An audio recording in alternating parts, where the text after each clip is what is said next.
Saudara, malam ini 3 calon presiden akan menjalani debat perdana yang mengambil tema hukum, hak asasi manusia, pemberantasan korupsi, dan juga penegakan demokrasi. Bagaimana persiapan ketiganya?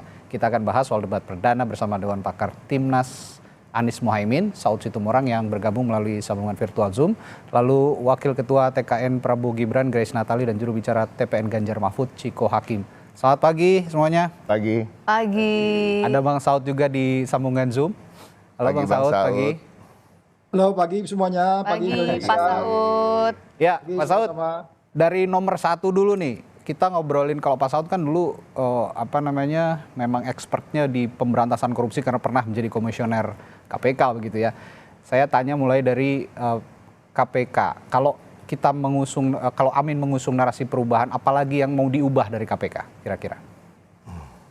Ya, yang menarik adalah kebetulan bukan kebetulan ya. Desainnya debat pertama hari ini itu kan bicaranya hukum ya. Ya, Nah, itu inline banget gitu dengan misi dan visi dari paslon 1 dalam hal ini Amin.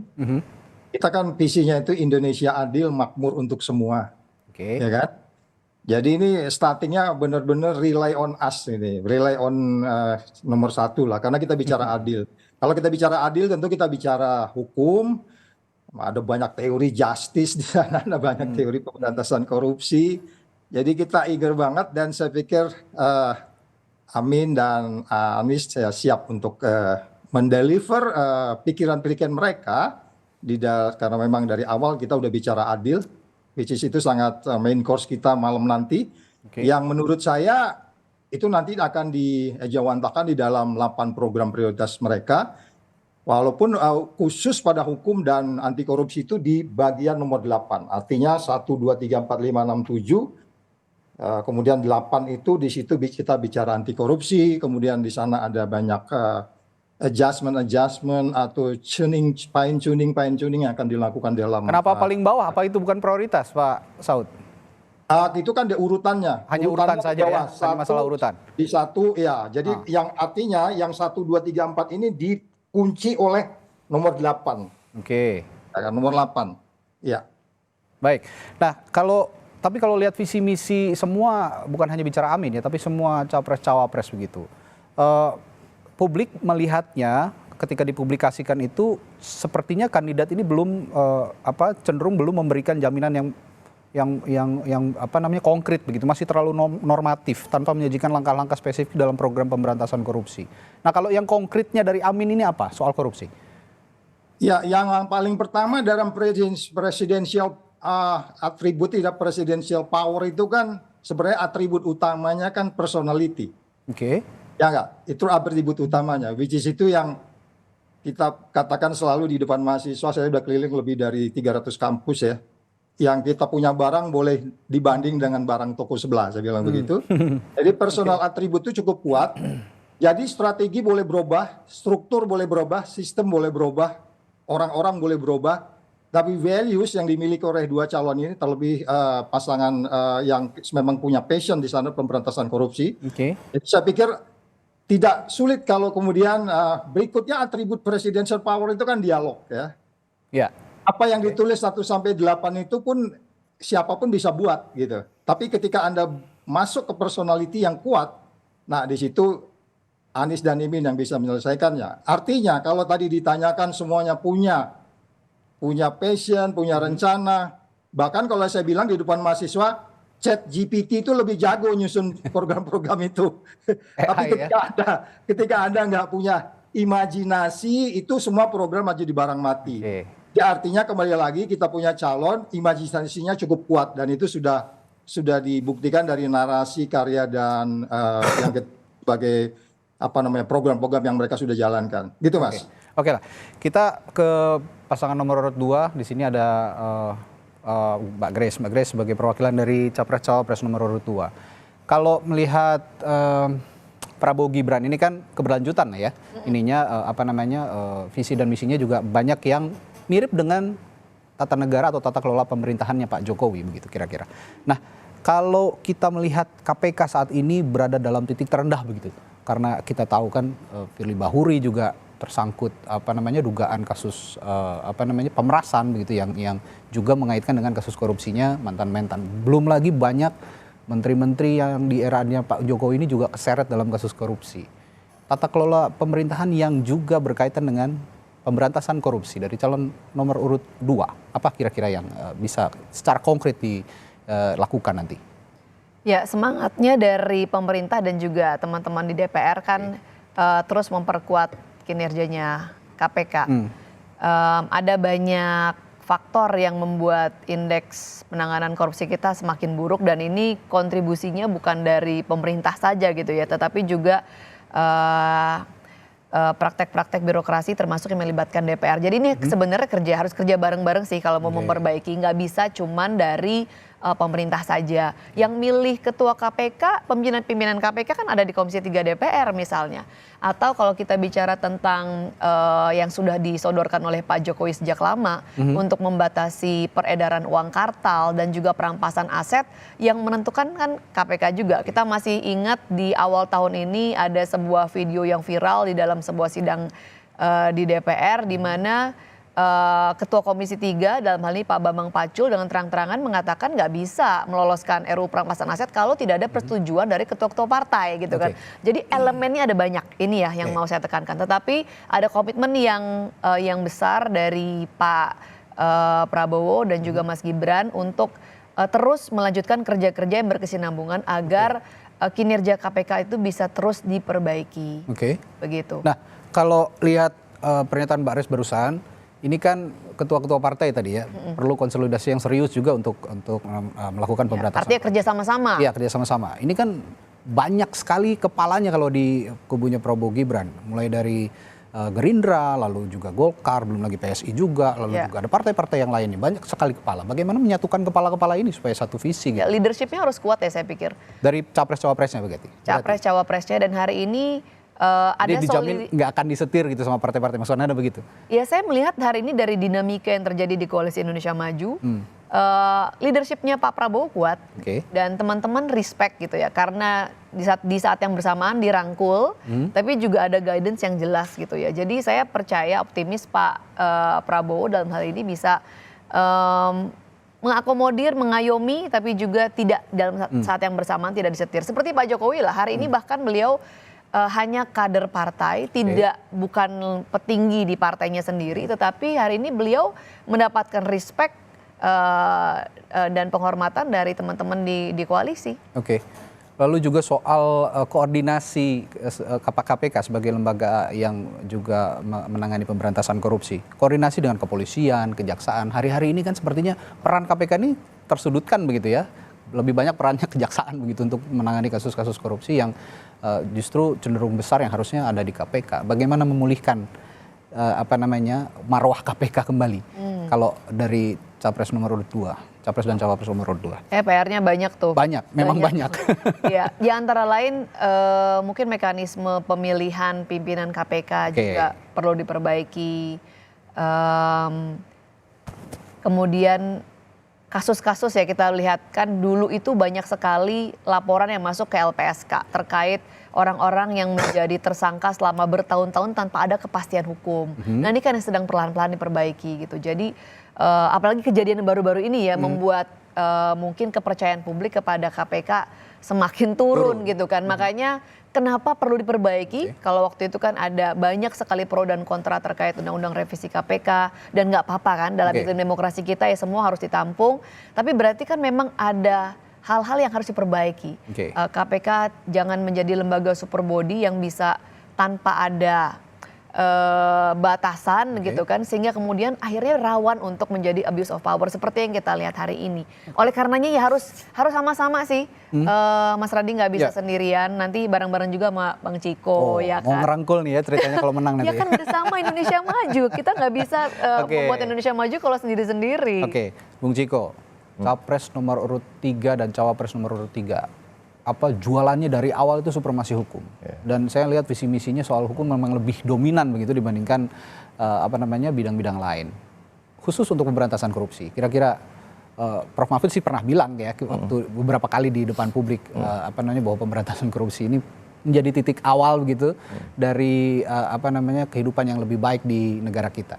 Kira-kira yang dari Capres nomor urut 3 dan Cawapres nomor urut 3 untuk pemberantasan korupsi yang paling ingin dikuatkan apanya? Salah satunya tentunya KPK tadi ya, kita ingin mengembalikan KPK seperti sebelum terjadinya revisi Undang-Undang KPK yang kemarin. Nah, kita memperkuat tanda kutip ya super body ini agar lebih menjadi ujung tombak dalam pemberantasan korupsi, dan tentunya kami setuju lah dengan apa yang dikatakan oleh Grace ya, pemilihan ketua juga penting karena seperti juga dikatakan oleh Bang Saud, semua ini juga kembali kepada values dan rekam jejak daripada siapa yang menjalankan tugas gitu. Nah, dan kalau kita bicara soal debat besok, debat nanti malam ya, nanti malam ini soal pemberantasan korupsi, penegakan hukum, hak asasi manusia, ini hal-hal yang sangat dekat dengan Pak Ganjar dalam kesehariannya selama 2 periode memimpin Jawa Tengah. Nah, kita kembali lagi ke soal korupsi ya, Pak Ganjar kita ketahui sering sekali belusukan ke lapangan di mana dia menemukan praktek-praktek yang tidak wajar dan tidak baik ya, seperti pungli ya kan dan lain-lain, dan dia keras memberikan sanksi langsung pada aparat-aparat yang dia lihat melakukan hal tersebut. Ini yang menjadi kita sangat percaya diri lah untuk menghadapi debat ini, apalagi kita belum bicara soal duit tunggal ini, Pak Mahfud yang kita bisa bilang sebagai salah satu tokoh sentral dalam penegakan hukum di negeri ini di masa reformasi ya kan, kita ketahui dia pernah menjadi Menteri Kehakiman, Menko Polhukam sekarang, dan juga Ketua Mahkamah Konstitusi, dan sangat terkenal bahkan ketika jadi Menko Polhukam, bahkan beliau kadang-kadang melaksanakan tugas-tugasnya plus gitu. Dia menyoroti beberapa kasus yang akhirnya bisa diselesaikan karena ada sorotan dari beliau. Dan jadi di DPR juga membahas juga waktu Pak Prof Mahfud di DPR, kan pernah di DPR juga membahas undang-undang yang berkaitan dengan hukum gitu. Ya, banyak sekali yang kita bisa tawarkan kepada masyarakat, tapi kembali lagi memang ujung-ujungnya adalah rekam jejak. Rekam jejak itu penting ketika si membawa gagasan itu, apakah itu believable, bisa dipercaya oleh masyarakat bahwa mereka bisa mengeksekusi gagasan-gagasan yang mereka bawa, khususnya di bidang hukum, pemberantasan korupsi dan lain-lain. Tapi kalau bicara kinerja pemerintahannya Pak Jokowi, saya agak rancu juga karena Pak Jokowi sekarang ada di kubunya Mbak Grace nih. Oh iya? Iya begitu, Dan. Tapi kalau beliau sudah pernah bilang? Tapi kalau flashback ke kalau lihat itu kan keluarganya sudah ada di Mbak Grace semua begitu, Bung Ciko. Tapi kalau lihat performa dari pemberantasan korupsi di eranya pemerintahan Jokowi, kalau saya lihat catatan sedikit ini ada 8 menteri atau wakil menteri yang diduga terjerat kasus korupsi gitu kira-kira. Nah ini juga jadi PR tersendiri bagi pemerintahan Joko Widodo yang diusung oleh partai yang mengusung Pak Ganjar sekarang. Nah, will dari partai, tadi Mbak Grace juga sempat singgung bahwa partai politik juga punya peranan penting gitu, untuk mengubah ini semua, memperbaiki ini semua. PDI Perjuangan, P3 di dalam koalisinya Mas Ganjar dan Pak Mahfud. Apakah ini juga nanti akan nggak cawe-cawe gitu dalam pemberantasan korupsi, karena berapa kali juga kita seperti jadi rahasia umum partai politik ini seolah menyetir pemerintahan agar ada titipan-titipan sendiri. Mungkin Pak Saud juga mengalami begitu. Bagaimana menarik ketika membahas Mas Radi tadi bilang ada 8 menteri yang jerat kasus korupsi. Ini menarik untuk ditelaah apakah ini sesuatu yang baik dalam penegakan hukum atau sesuatu yang buruk. Kan kita melihat ini sesuatu yang baik di satu sisi, tapi di sisi lain adalah ada yang salah dengan orang-orang ini ketika menduduki jabatan penting lalu mereka malah melanggar hukum ya. Jadi memang ujung-ujungnya nanti adalah lebih ke edukasi dan pemilihan calon-calon siapa yang akan menduduki jabatan-jabatan tersebut. Tetapi kembali lagi ketika kita bicara dengan soal pemberantasan korupsi, soal penegakan hukum, soal hak asasi manusia, saya yakin program-program yang dibawa oleh ketiga paslon ini sebenarnya bukan program-program yang benar-benar baru, dan ini juga banyak dibawa oleh pasangan calon wakil presiden maupun wakil presiden sebelumnya. Kembali lagi, apakah ada political will? Political will ini yang harus bersama di antara capres dan cawapres juga dengan partai-partai pendukung. Sejak awal harus firm bahwa ini yang akan kita kerjakan, dan ini harus terjadi, ini harus dieksekusi. Nah, akan beranjak ke soal penegakan kasus-kasus HAM ya, kasus hukum khusus untuk masalah hak asasi manusia. Atensi apa yang Anda berikan Pak Saud dari capres nomor urut 1 Anies Muhaimin ya, yang akan berdebat nanti malam khusus soal HAM juga ini. Ya, ada banyak persoalan yang menyangkut hukum ya, baik itu langsung tidak langsung kepada perilaku korup, tapi basically semuanya itu itu sebabnya kita bungkus tadi dengan isu yang kita sebut sebagai anti korupsi. Oke. Semua persoalan-persoalan hukum kita juga gambar besarnya itu adalah perilaku korup. Saya di depan beberapa mahasiswa bahkan kalau kita tanya gitu dari 1.000 orang, ketika kamu ngurus SIM siapa yang tidak nyuap, saya bilang begitu. Paling yang tunjuk tangan cuma 10 orang. Sedih banget negeri ini. Yang lainnya Nggak punya SIM. nggak tahu. Makanya selalu saya bilang, lu kalau nyuap lagi awas lo ya, gue banting lo. Ketawa semua. Pada ketawa semua. Jadi maksud saya gini loh. Apapun persoalannya kalau kita menyangkut HAM, apakah itu menyangkut pegawai, pekerja, TKI kita, pekerja perempuan di luar negeri, kita ambil yang paling simpel di situ ya. Baru kalau kita kembali ke mulai proses berdirinya negeri ini, itu kan pelanggaran-pelanggaran yang muncul itu nggak tuntas kan. Oke. Kemarin ada disebut beberapa poin itu, puluhan poin itu bahkan arahnya non-judicial. Non-judicial debatable itu. Ya. Karena itu kita selalu seolah-olah hukum hanya bisa diselesaikan dengan premis-premis politik. Nah, itu yang kita sebut dari awal kata adil itu akan ada banyak tools-tools ataupun upaya-upaya yang harus kita lakukan dengan tajam satu persatu case-nya tanpa menyebut case-nya di sini. Kalau kita di sini katakan debat panjang tentang case-nya, tetapi secara keseluruhan gambarnya adalah seperti apa sebenarnya kalau kita lihat semua case yang muncul itu. Tapi kalau kita mau sebut case-nya bisa juga. Tapi case itu muncul semuanya persoalannya adalah memang ketidakpastian dari apa yang kita sebut sebagai bagaimana hukum bisa dilakukan pasti pada semua orang. Oke. Tanpa melihat siapa dia, tanpa dia melihat, karena hukum tidak memandang Anda itu katakanlah hanya educated, well educated, atau aliran politik, atau aliran ekonomi dan seterusnya. Tapi semua itu memang kita dekati dengan ideologi politik dan seterusnya. Tetapi pada bagian lain yang paling utama adalah kalau kita bicara kasus-kasus yang mangkrak sampai hari ini hanya berada di atas kertas, which is itu menimbulkan ketidakadilan. Nah, itu yang kita harus nanti tajamkan, seperti apa kita harus melakukan penindakan lebih lanjut terhadap para pelanggar-pelanggar ini yang kemudian tidak hanya didekati dari sisi politik, dari sisi kekuasaan, dari sisi ekonomi, tapi secara holistik untuk kemudian didekati. Karena pada bagian lain di program Amin ini bicara tentang bagaimana menciptakan rakyat Indonesia yang bahagia. Itu sudah gambar lainnya. Ya, begini Pak Saud, karena banyak masyarakat sipil yang akhir-akhir ini juga khawatir soal undang-undang pidana yang baru ini. Ini diberlakukan yang akan diberlakukan nanti, ini dikhawatirkan bisa meredam kebebasan berekspresi yang hari-hari ini kita rasakan sepertinya.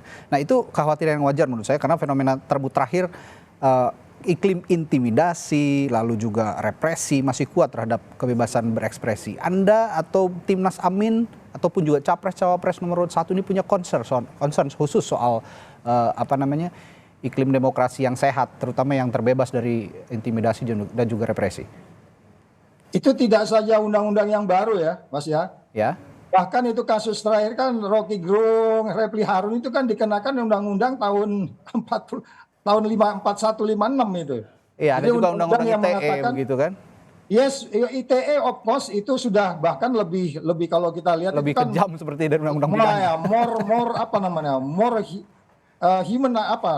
Humanize gitu lah. Dehumanize, Jadi kita tidak hanya bicara undang-undang ITE tapi kepada undang-undang dan 5 atau 10 orang terakhir yang mengkritis seseorang dalam hal ini national leadership dikenakan pasal yang lama yang kita sampai hari ini masih digunakan, bahkan itu akan kita tinjau ulang yang utama yang itu. Dan Haris Patia, Rocky Gerung dan beberapa jumlah-jumlah itu kan sebenarnya dia menggunakan imajinasinya mengkritisi apa yang kita sebut sebagai kebebasan paling hakiki manusia di bumi ini untuk berbicara, untuk kemudian itu diatur dengan hal-hal yang sebenarnya sangat jauh dari premis-premis atau yang kita sebut sebagai nilai kebebasan demokrasi, which is itu yang paling tinggi.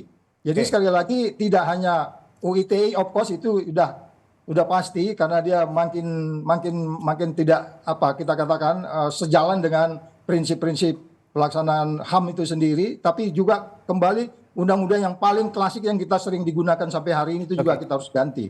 Oke, saya ke Mbak Grace. Mbak Grace, hari-hari ini ya seperti yang saya tanyakan juga ke Pak Saud, hari-hari ini banyak sekali yang gerah gitu ya, publik itu gerah sama undang-undang ITE yang dinilai terlalu galak begitu terhadap kebebasan berekspresi.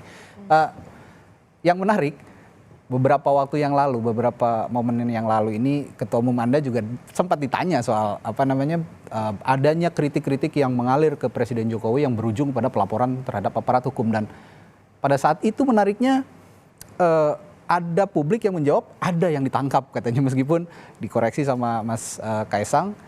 Tapi kan kalau yang di forum-forum resmi tidak ada yang ditangkap. Tapi kan itu nggak ada bedanya. Maksud mau di forum resmi atau tidak di luar forum resmi, kebebasan berekspresi itu kan ya sah-sah saja di negara demokrasi. Melihat itu berarti Ketua Umum Anda juga mengakui bahwa mengiyakan bahwa ada kesulitan untuk bebas berekspresi di era pemerintahan Joko Widodo. Apa yang Anda akan jamin dalam pemerintahan Prabowo Gibran jika memang nanti memenangi Pilpres, khusus untuk kebebasan berekspresi dalam konteks HAM tentunya? Ya, PSI, kalau kita bicara PSI ya, karena tadi kan ngomongin Ketua Umum kami. Jadi kalau PSI tentu kami sangat mendukung tentang kebebasan berpendapat, kebebasan berekspresi, karena itu adalah hak dasar dan itu yang menjadi landasan dari setiap negara demokrasi. Tapi kita juga harus sepakat bahwa kebebasan kita itu jangan sampai melanggar kebebasan orang lain. Kebebasan setiap orang untuk berekspresi atau berpendapat bebas, tapi pembatasnya adalah kebebasan orang lain. Karena orang lain juga punya kebebasan. Jangan sampai bablas. Sebenarnya kan spiritnya itu. Tapi memang pada prakteknya, nah ini pada prakteknya kadang-kadang bagaimana eksekusi di lapangan kan juga membutuhkan wisdom atau penilaian judgement dari penegak hukum yang bersangkutan. Nah ini membutuhkan wawasan yang lebih baik lagi, dan ini adalah proses yang berkesinambungan, dan kami dalam hal ini PSI, saya rasa juga saya yakin dalam koalisi Indonesia Maju Pak Prabowo Gibran juga punya spirit yang sama. Ini PR kita sama-sama, apalagi kalau bicara tentang undang-undang itu kan berarti proses legislatif proses legislasi ada di DPR ya. Jadi lagi-lagi nih ntar harus ngajak Bang Ciko lagi ya kan. Supaya bisa sama-sama diperbaiki mana yang kurang. Oke. Pak Saud nggak diajak. Oh iya, Bang Saud juga dong. Tapi Pak Saud nggak nyalon soalnya. Oke, tadi sempat disinggung juga oleh Pak Saud soal penyelesaian kasus-kasus HAM yang masuk kepada ranah non-yudisial. Saya tanya juga ke Mbak Grace sebagai perwakilan dari Capres nomor urut 2. Penyelesaian kasus pelanggaran HAM di era Presiden Jokowi ini hanya sebatas non-yudisial. Misalnya dengan memberikan bantuan sosial kepada korban keluarga korban pelanggaran HAM gitu yang diduga melanggar HAM. Nah ini justru dirasakan tidak adil dan sebenarnya sedikit merendahkan nyawa korban kalau saya lihat ya. Kalau untuk penyelesaian kasus-kasus HAM, terutama pelanggaran-pelanggaran HAM berat di masa lalu, Pak Prabowo ini juga seringkali dikait-kaitan dengan masalah itu gitu loh. Bagaimana Anda menjawab challenge ini? Nanti seharusnya Prabowo menjawab challenge ini di debat nanti pada saat, saya yakin akan muncul pertanyaan. Pasti. Poin pertama dalam Asta Cita adalah memperkokoh ideologi Pancasila, demokrasi dan juga HAM. Ini poin pertama yang langsung di highlight. Jadi jelas ada komitmen untuk terus menjaga, mengukuhkan terkait dengan HAM. Dan kemudian karena semangat yang melanjutkan, Pak Jokowi sudah membuat instruksi Presiden nomor 2 tahun 2023. Sudah baca belum Mas Radi? Nah itu belum sempat. Belum baca. Kalau belum baca saya kasih tahu isinya. Boleh. Sangat komprehensif sekali. Jadi kalau dikatakan hanya sekedar memberi bantuan sosial justru itu mengecilkan maksud dari Inpres, karena di situ yang dilibatkan menteri-menterinya hampir semua posisi menteri yang sangat strategis termasuk Menko Polhukam ada di sana. Kemudian tidak hanya sekedar bantuan sosial, tetapi keseluruhan kehidupan mulai dari kesehatan, pekerjaan, pendidikan, bantuan modal kerja, alat pertanian, kebutuhan sehari-hari itu sudah dicakup di dalam Inpres nomor 2 tahun 2023. Memang pendekatannya non-yudisial karena proses yudisial bukannya ditinggalkan tetapi kan masih ongoing. Kita tahu bahwa kasus-kasus pelanggaran HAM apalagi yang terjadi di masa yang lalu sampai hari ini sekalipun sudah diturunkan tim untuk mencari fakta, belum ada hasil yang jelas dan terang benderang gitu. Jadi ini kan proses yang masih terus berjalan ya Mas, tapi kalau kita nungguin proses yudisialnya selesai, sementara kehidupan para korban kan masih harus terus berjalan. Oke. Nah ini yang langsung di cover oleh Inpres nomor 2 tahun 2023 Tapi nyatanya- yang sangat komprehensif itu. Tapi ternyata para korban ini juga tidak merasa terpuaskan dengan memberikan bantuan sosial, hanya memberikan bantuan sosial begitu. Karena di Undang-Undang Nomor 26 tahun 2000 juga ini ada amanat khusus untuk membentuk lembaga ad hoc yang menyelesaikan kasus-kasus hukum pelanggaran HAM berat di masa lalu, dan itu belum terwujud di pemerintahan Joko Widodo. Nah, kira-kira di komitmen Prabowo Gibran untuk menyelesaikan pelanggaran HAM berat di masa lalu ini apa konsistensi untuk menegakkan hukum undang-undang, terutama tadi yang membentuk lembaga ad hoc untuk menyelesaikan kasus-kasus HAM. Ada komitmen soal itu? Ada komitmen untuk menyelesaikan pelanggaran HAM dan juga tidak hanya ke belakang ya, tapi ke depan juga. Karena kehidupan dari para korban ini kan harus terus berjalan. Oke. Dan tadi seperti saya bilang, Inpres nomor 2 tahun 2023 silakan dibaca setelah ini, itu sudah sangat komprehensif. Kalau ada yang masih kurang-kurang, tentu ada ruang untuk terus memperbaiki. Ini kan payung hukum ini tujuannya untuk memberikan kepastian dulu gitu kan. Dalam perjalanannya kan bukan barang mati, tapi bisa terus diperbaiki. Tapi sudah sangat komprehensif, tinggal memang eksekutor ya, karena melibatkan banyak sekali kementerian. Jadi tergantung lagi, berpulang lagi kepada kementerian masing-masing supaya jalannya harus sama nih pace-nya. Oke, Bung Ciko, jangan lari dulu. Bung Ganjar ini juga punya kasus HAM yang dikait-kaitkan juga nih sepertinya. Wadas. Ini akan ditanya, saya yakin. Dan ngomongin HAM, itu soal politik kebijakan, seperti yang kita bahas sama Pak Sau tadi, Mbak Grace tadi, politik kebijakan soal penegakan HAM di era Presiden Jokowi ini masih lemah begitu. Apa yang ingin diperbaiki dari Ganjar Mahfud soal HAM, terutama nanti kalau ditanya soal Wadas apa jawabannya? Gitu. Pertama kita bicara soal Wadas dulu ya. Oke, kita harus mendudukkan permasalahan ini supaya clear di masyarakat, dan kesempatan ini saya gunakan dan saya bersyukur ada pertanyaan begitu. Nanti juga tentunya akan lebih dijawab secara komprehensif oleh Pak Ganjar. Kita harus tahu sendiri bahwa Wadas ini adalah proyek strategis nasional. Ini bukan proyek pemerintahan Provinsi Jawa Tengah, di mana justru Pak Ganjar akhirnya yang menyelesaikan mitigasi dan penyelesaian permasalahan di Wadas. Jadi maksud Anda harusnya Presiden Jokowi yang menyelesaikan aja. Pemerintahan pusat lah, pemerintahan pusat. Kalau kita bilang Pak Jokowi kan juga sebenarnya Pak Jokowi ini kan pemerintahannya juga pemerintahannya PDI Perjuangan juga. Betul. Kita nggak mau lari dari situ gitu. Kekurangan maupun kelebihannya juga adalah kelebihannya PDI Perjuangan gitu. Ini intinya itu. Ini masalah Wadas. Tapi ke depan kita bicara soal penegakan hukum dan khususnya di bidang HAM. Yang pertama tentunya kita harus jelas dulu. Ada standar HAM internasional. Kita bicara hak asasi manusia ini kan sebenarnya sesuatu konsensus internasional, bukan konsensus Indonesia aja gitu. Jadi harus ada standar HAM yang difahami oleh semua aparat dan juga masyarakat. Dan ini yang harus kita sosialisasikan ke bawah maupun kepada aparat, khususnya kepolisian. Nah, tadi saya tertarik ketika bicara soal penyelesaian kasus-kasus hukum di masa lalu, yang kami juga merasa ada menjadi beban peradaban Indonesia ketika kasus-kasus HAM itu tidak diselesaikan. Dan kami, Pak Ganjar dan Pak Mahfud, tentunya berniat untuk mengarah ke sana. Tapi dikatakan oleh Grace tadi, bahwa ini melibatkan beberapa kementerian. Tapi gini, ini adalah sistem presidensial yang kita anut di Indonesia ya.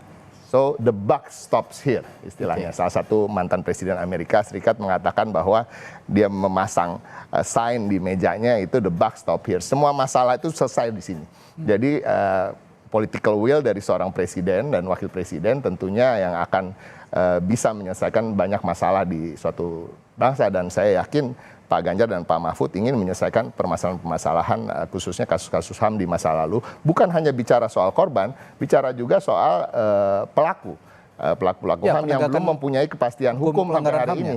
Saya mohon maaf, saya kasih contoh seperti Pak Prabowo. Kami juga berniat ini juga melanggar HAM-nya Prabowo ketika dia tidak memiliki kepastian hukum soal isu-isu bahwa dia melakukan penculikan dan lain-lain dan dipecat dari TNI. Jadi kan masih ngambang gitu. Nah, semoga nanti ya kita bisa memberikan kepastian hukum termasuk pada sosok-sosok seperti Pak Prabowo sendiri. Ya kalau memang Pak Prabowo tidak bersalah, ya harusnya bisa ditegakkan hukum Betul, HAM itu. ya, Itu tapi maksud kan Anda? belum ada kepastian hukumnya. Nah, Oke. ini yang harus punya. Nanti siapa tahu kalau Pak Prabowo mau maju lagi presiden supaya nggak ada isu-isu lagi itu berkembang, ya kan? Oke. Saya Ya, rasa silakan. sebenarnya kalau dari status hukum itu clean and clear. Tapi memang hari ini kan kita bicara tentang kebenaran itu nggak cuma punya satu orang gitu kan. Kita kan udah ada di era post-truth di mana semua orang bisa bikin framing sendiri-sendiri. Kalau Pak Prabowo jelas ketika beliau selesai tugas dari TNI, beliau diberikan tanda jasa dan diberikan recognition atas prestasi dan juga jasa-jasanya. Oke. Dan ini yang sayangnya meskipun ini adalah fakta hukum, tetapi seringkali kalau lagi 5 tahunan sekali Ya, muncul lagi gitu ya. adik gitu Karena kan majunya juga 5 tahun sekali. Iya gitu kan. Jadi ya saya pikir semua harus juga kritis ya dalam mencerna semua informasi. Tapi tentu saya rasa kita semua di sini sepakat bahwa semua capres dan cawapres punya komitmen untuk korupsi, penegakan hukum, demokrasi yang lebih baik. Berarti ya baguslah Indonesia ke depan, cerah ini. Oke, Bung Saud, Pak Saud, ini saya punya pertanyaan terakhir khusus untuk Anda soal penegakan kasus-kasus HAM gitu ya. Kalau Anda tadi menyinggung soal penyelesaian non-yudisial yang banyak masih mendominasi penyelesaian kasus-kasus HAM di era pemerintahan Presiden Joko Widodo. Di era Presiden Amin nanti kalau menang, apa yang kira-kira dikedepankan khusus untuk penyelesaian pelanggaran HAM berat di masa lalu? Ya, selain kemudian kita nanti akan melihat kembali instrumen apa yang harus dipakai untuk itu, apakah instrumen-instrumen itu jalan atau tidak. Kalau tidak jalan, kenapa? Karena sebenarnya kan basically Indonesia ini apa yang belum diatur sih? Jujur aja dulu deh, semua kita ya.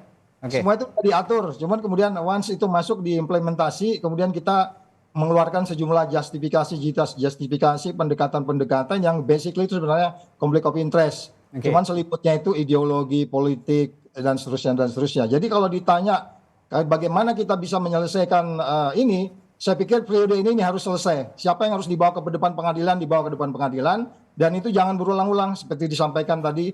Setiap ada kegiatan ini muncul lagi. Oleh sebab itu ada kepastian. Musiman gitu ya? Yes. Ya, tapi sekali lagi saya pikir diperlukan strong personality ya. Karena ini kan banyak sekali melibatkan high profile person yang menurut saya kita harus menegakkan keadilan itu tidak bicara profile person atau low profile person. Karena keadilan itu tidak memandang itu. Oleh sebab itu you need strong personality in terms of presidential power ya gitu saya pikir. Dan yang bisa cocok di situ adalah Anies. Oke, ya kalau bicara HAM ini bukan hanya ngomongin pemerintah gitu ya, bukan hanya ngomongin presiden, tapi juga pelaku usaha, pemimpin-pemimpin perusahaan begitu. Banyak juga yang masih tidak mengindahkan sisi-sisi hak asasi manusia. Ini juga penting untuk digarisbawahi nanti di debat. Sepertinya juga akan ditanyakan oleh para panelis. Oke, Mas Radi boleh terakhir? Ya, saya akan tanya. Saya kasih closing statement dulu buat Pak Saud ya. Pak Saud, closing statement, final question dari saya. Apa yang disiapkan Timnas Amin untuk menghadapi debat nanti malam? Ya, presidennya udah siap calonnya. Mereka udah penuh dengan semangat untuk menghadapi debat nanti malam. Oke. Untuk berdiskusi dengan sparringnya ya. Pada bagian lain perlu saya tekankan bahwa yang disebutkan hukum itu yang mengayomi. Bahkan salah satu badan penegak hukum kita pakai kata itu, tapi apakah itu jalan? Hukum itu harus mengayomi dan kemudian kita tadi sudah sepakat pemberantasan korupsi. Pada bagian lain otonomi daerah juga menjadi masalah. Juga badan-badan penegak hukumnya. Ya, demikian juga yang kaitannya langsung tidak langsung dan demokrasi kita sudah bahas. Bahkan kalau dikritisi, dikriminalisasi. Intinya adalah hukum ini kata bungkus besarnya adalah yang kita sebut sebagai birokrasi yang basically digambar oleh hukum yang kuat, kemudian dia melayani. Itu mungkin yang perlu saya sampaikan. Baik, Mbak Grace silakan. Oke. Apa yang disiapkan? Kalau persiapan hari ini seperti biasa Pak Prabowo mengawali hari dengan olahraga berenang. Oke. Kemudian melanjutkan tugas sebagai Menhan. Bahkan nanti sore akan ada penyerahan pesawat yang dibuat oleh PT DI ke TNI Angkatan Udara. Kemarin juga masih paripurna, kemudian brainstorming dengan tim debat. Yang ingin saya tambahkan kemarin sejumlah aktivis 98 dan juga orang-orang yang selama ini disebut korban penculikan begitu ya berkumpul dan sama-sama di situ mengklirkan kepada publik bahwa Pak Prabowo ketika itu melaksanakan tugasnya untuk mengamankan negara, bahwa beliau bukan pelanggar HAM. Gitu ya. Jadi ini mohon kita juga clear bahwa ini mungkin orang kadang-kadang nggak baca undang-undang. Undang-Undang Dasar 1945 jelas menyebutkan bahwa untuk menjadi calon presiden dan calon wakil presiden itu syarat utamanya antara lain tidak boleh pernah menjalani atau kena pidana. Dan fakta bahwa hingga hari ini Pak Prabowo beberapa kali mengikuti kontestasi bahkan juga pernah menjadi calon wakil presiden dari Ibu Megawati, membuktikan bahwa beliau tidak punya masalah hukum dan bersih sehingga layak untuk menjadi calon presiden gitu. Jadi kami optimis masyarakat hari ini sudah cerdas, bisa menggali informasi dengan baik dan semoga semua persiapan yang dilakukan bisa membuahkan hasil yang baik juga. Tidak hanya untuk Pak Prabowo tapi untuk Pak Anies juga dan juga Pak Ganjar. Oke. Bung Ciko, tadi kalau Mbak Grace sepertinya udah ada disclaimer duluan nih. Sebelum debat nanti malam. Ada disclaimer dari tim Ganjar untuk debat nanti malam. Kembali ke disclaimernya Sis Grace saja nih ya. Tadi menyatakan atas nama penyelamatan negara. Itulah yang kita takuti dan kita harus waspadai ke depan. Dan hari ini juga bahwa banyak alasan-alasan yang untuk melakukan pelanggaran HAM maupun pelanggaran konstitusi dengan alasan penyelamatan negara. Nah ini yang justru kita ingin jauhkan dari kehidupan berbangsa dan bernegara di Indonesia. Masalah soal kesiapan Pak Ganjar untuk menghadapi debat tentunya dengan topik pemerintahan, penegakan hukum, anti korupsi, penegakan hak asasi manusia, ini sangat dekat dengan keseharian Pak Ganjar sebagai pemimpin daerah di Jawa Tengah dan juga prestasi-prestasi beliau. Belum lagi beliau memiliki satu partner yang luar biasa di bidang hukum sebagai salah satu pejuang hukum yang kita unggulkan di selama masa reformasi bagi bangsa dan negara ini, Pak Mahfud sendiri. Jadi insya Allah kita siap dan mudah-mudahan masyarakat juga tidak hanya menilai dari visi misi maupun gagasan tapi juga melalui rekam jejak beliau-beliau yang akan tampil di malam ini. Ya, kalau gitu kita tunggu nanti malam. Ini saya yakin juga performa masing-masing capres akan berpengaruh juga terhadap elektabilitas masing-masing capres.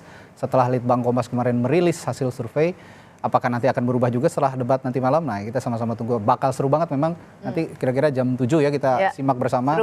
Dari nomor urut 1 Anies Baswedan, nomor urut 2 Pak Prabowo Subianto dan juga nomor urut 3 Pak Ganjar Pranowo. Baik, terima kasih Pak Saud Situmorang dari tim ses Anies Muhaimin, lalu juga dari tim ses Pak Prabowo Gibran, Grace Natali dan juga Ciko Hakim dari tim ses Pak Ganjar Mahfud untuk berbagi perspektifnya pada pagi hari ini. Terima kasih. Bang Saud, makasih. Pak Saud.